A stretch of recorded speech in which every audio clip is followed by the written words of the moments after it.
Bonjour à toutes et à tous et bienvenue dans cette nouvelle vidéo. Dans cette nouvelle vidéo, je vais vous présenter quelle est la première étape avant d'automatiser votre comptabilité. Mais avant de rentrer dans le vif du sujet, je vous invite à vous abonner à ma chaîne si ce n'est pas déjà fait, afin que vous puissiez recevoir les futures notifications de mes vidéos à venir. Quelle est la première erreur que font presque tous les entrepreneurs avant d'automatiser? Beaucoup d'entrepreneurs cherchent directement des outils, des logiciels, des scénarios d'automatisation ou même des solutions clés en main avant même de réfléchir à comment automatiser leur processus comptable. En effet, avant même de choisir les outils et les process d'automatisation, il faut commencer par une première étape. Et cette première étape constitue justement la méthode ASETI que je vous ai présentée dans une vidéo. Pour rappel, la méthode ASETI est une méthode en 5 étapes afin que vous puissiez mettre en place une automatisation avec sérénité et cohérence au sein de votre entreprise. Pour rappel, la première étape consiste à analyser et auditer ce qui est l'objet de cette vidéo. Ensuite, la deuxième étape consiste à zoomer vos processus comptables. La troisième étape consiste à évaluer. La quatrième étape consiste à tester sur un petit périmètre vos automatisations comptables. Et enfin, la cinquième étape consiste à implémenter l'automatisation comptable et financière au sein de votre société. Alors, la première erreur que font les entrepreneurs avant d'automatiser leur comptabilité, c'est qu'ils commencent par choisir les outils. En effet, les entrepreneurs ne réfléchissent pas souvent en amont à l'analyse de leurs processus comptables actuels. Avant même d'automatiser, il faut analyser et auditer ces processus comptables. Mais la plupart des entrepreneurs se jettent directement sur les outils qui leur sont présentés. Mais le problème qu'il y a souvent, c'est que ces entrepreneurs manquent de vision pour automatiser leur comptabilité, ce qui peut aboutir à des désordres et cela peut bien entendu conduire à des erreurs qui peuvent être ennuyeuses par la suite. Mais en réalité, lorsque les entrepreneurs se jettent dans un premier temps sur les outils, c'est qu'ils risquent d'automatiser un mauvais système déjà en place. Et cela peut justement générer des erreurs et cela peut être coûteux pour les entrepreneurs. La vraie première étape à faire, comme je vous l'ai dit, c'est d'analyser et auditer vos processus comptables. Il s'agit de la première étape de la méthode ASETI. Avant toute automatisation, vous devez comprendre votre système comptable actuel. En d'autres termes, il s'agit d'un diagnostic, comme chez le médecin.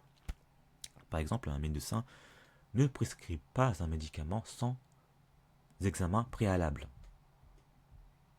Vous devez, lors de cette première étape d'analyse, identifier vos zones de perte de temps. Vous devez identifier les outils que vous utilisez actuellement. Vous devez aussi identifier si vous avez des collaborateurs au sein de votre société, de savoir qui fait quoi au sein de la société. Est-ce que vous avez un service dédié à la finance au sein de votre entreprise, etc. La première étape d'analyse est très importante avant de poursuivre votre projet d'automatisation. De ce fait, vous devez cartographier vos flux, c'est-à-dire les entrées d'argent. Vous devez identifier vos sources de revenus. Vous devez aussi identifier vos sources de dépenses. Vous devez lister vos dépenses et ainsi que les catégoriser. Vous devez bien catégoriser vos dépenses. Et ensuite, vous devez bien évidemment bien identifier votre système de facturation actuel. Et surtout, vous devez savoir si votre banque est en ligne et savoir si elle est connectée à votre système comptable actuel ou s'il est possible de le faire à l'avenir.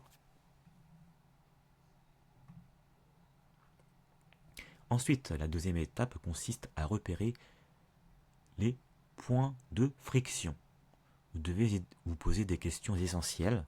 Vous devez savoir où vous bloquez. Vous devez savoir aussi où vous perdez le plus de temps dans la gestion de votre comptabilité. Et vous devez aussi identifier les erreurs que vous avez faites. En vous posant ces questions, vous pourrez mieux identifier les points de friction et mieux anticiper vos besoins.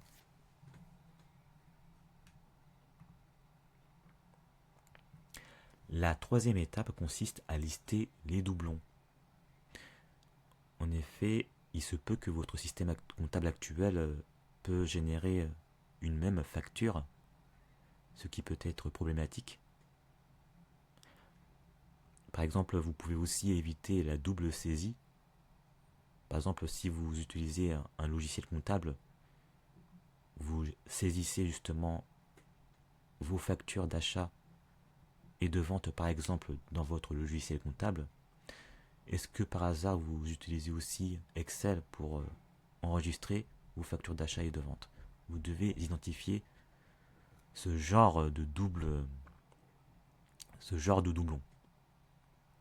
Et enfin, vous devez aussi identifier les informations qui sont dispersées au sein de votre entreprise. Le plus cohérent serait de centraliser vos informations dans un seul endroit.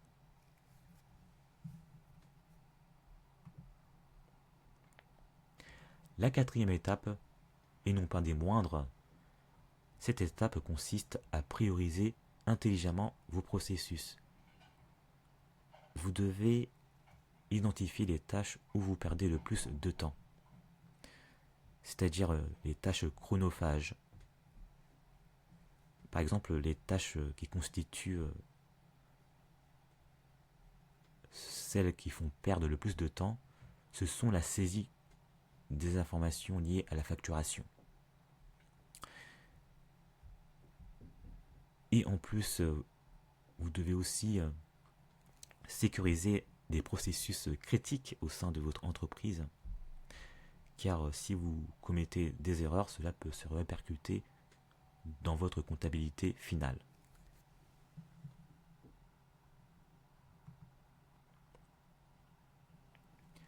Alors, une bonne analyse de votre processus comptable vous permet de savoir quoi automatiser en priorité dans votre comptabilité. Ensuite, vous saurez dans quel ordre de priorité automatiser vos processus comptables. Et surtout, vous saurez quels outils choisir afin de mener dans de bonnes conditions vos automatisations comptables. Par exemple, vous pouvez choisir des outils qui sont liés, qui respectent votre domaine d'activité. Vous pouvez aussi choisir des outils selon votre budget, selon l'intégrité des données, la sécurité, etc. Il y a plein de choses à prendre en compte avant de choisir un outil adapté à votre situation. Et surtout, vous devez prendre en compte vos objectifs afin de bien choisir une automatisation qui soit adaptée.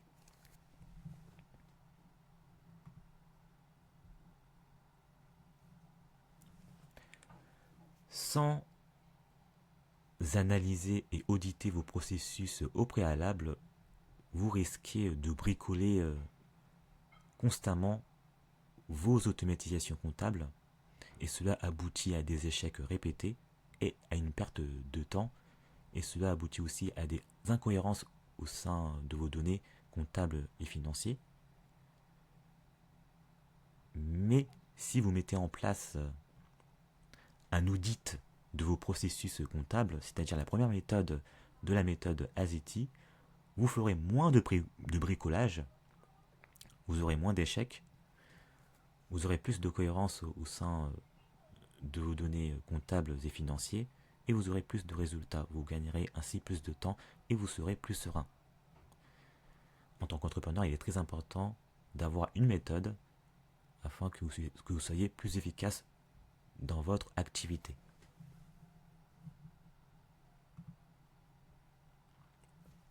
Pour résumer, il est important d'analyser d'abord votre situation. Vous ne devez surtout pas chercher un outil avant d'automatiser. Vous devez d'abord identifier et analyser ce que vous avez déjà en termes de comptabilité.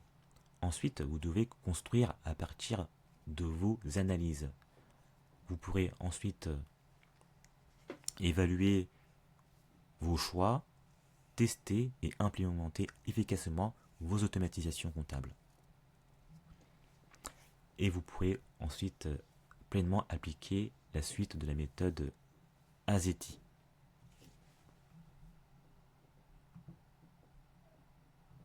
Maintenant, c'est à vous de jouer. Maintenant, je vais vous poser une question. Alors, quelle est la partie de votre comptabilité qui vous fait le plus perdre du temps? J'aimerais savoir ce qui vous fait perdre le plus de temps au sein de votre comptabilité, afin que je puisse vous proposer des solutions efficaces. Alors, si vous souhaitez découvrir la suite de la méthode AZETI, vous pouvez me le dire en commentaire. Comme cela, je vous ferai d'autres vidéos à ce sujet. Et si vous avez apprécié cette vidéo, n'hésitez pas à la partager à un entrepreneur qui pourrait en avoir besoin. Et n'hésitez pas aussi à liker et à commenter cette vidéo. Et si ce n'est pas déjà fait, vous pourrez aussi vous abonner à ma chaîne afin que vous puissiez recevoir les notifications de mes vidéos à venir. Et comme d'habitude, à très bientôt.